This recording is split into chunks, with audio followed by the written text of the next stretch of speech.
अस्सलाम वालेकुम दोस्तों, कहिड़ा हाल ने? ख़ुशि आहियो? बिल्कुलु ख़ैरु ख़ैरियत।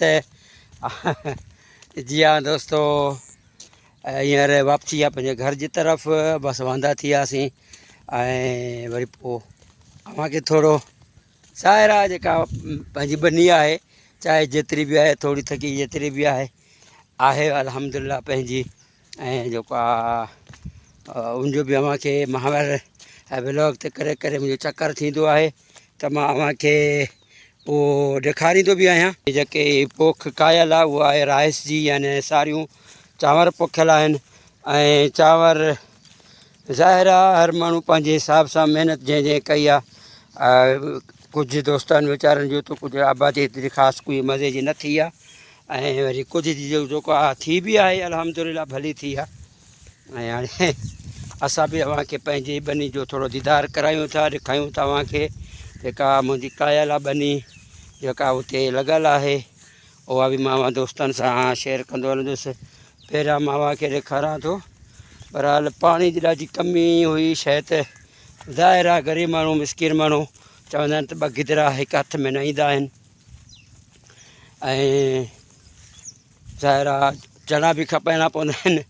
चणनि सां गॾो गॾु ज़ाहिर आहे वरी रोज़मर्रा जी जेका आहे कमुकार आहे पंहिंजो जेको, उहो बि हलाइणो थो पवे। गुज़र सफ़र ॾाढो ॾुखियो आहे दोस्तो।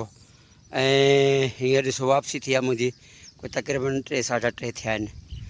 ऐं जेको आहे बसि वापसी जीअं थी त मूं सोचियो अव्हां दोस्तनि खे थोरो बनी जो बि दीदार करायां। रस्ते में पए थी रेती रोड ते मूंखे इहा बनी जेका मुंहिंजी पंहिंजी आहे, हिकिड़ो ई एकड़ अल्हम्दुलिल्लाह।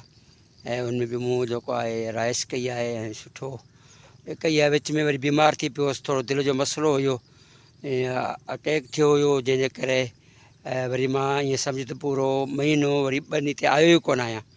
ऐं बनी ते जीअं वरी मां चयो वरी हाणे चकिरो ॾियां ऐं कुझु दोस्तनि खे वरी या वरी जेके आहिनि पंहिंजा हितां जा लोकल माण्हू मज़दूर तबिको, उन्हनि खे वरी पैसा पा ॾेई वरी थोरो उहो ज़ाहिर आहे हा त जान त हलाइणो पवंदो। पोइ पाणी वग़ैरह भरायो ऐं जेको आहे यूरिया खाद वग़ैरह ॾियारी आहे।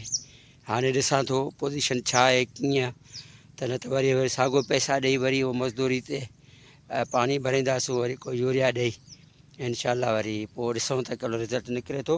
मां अव्हांखे दीदार हेॾो करायां थो। हलो दोस्तो, जी हाँ दोस्तो, असां पंहिंजी बनी ते पहुची चुका आहियूं। हीअ आहे असांजी मेरी महिनत, अल्लाह साईं ऐं असांजी महिनत खे इंशाअल्लाह रंग लॻाईंदो।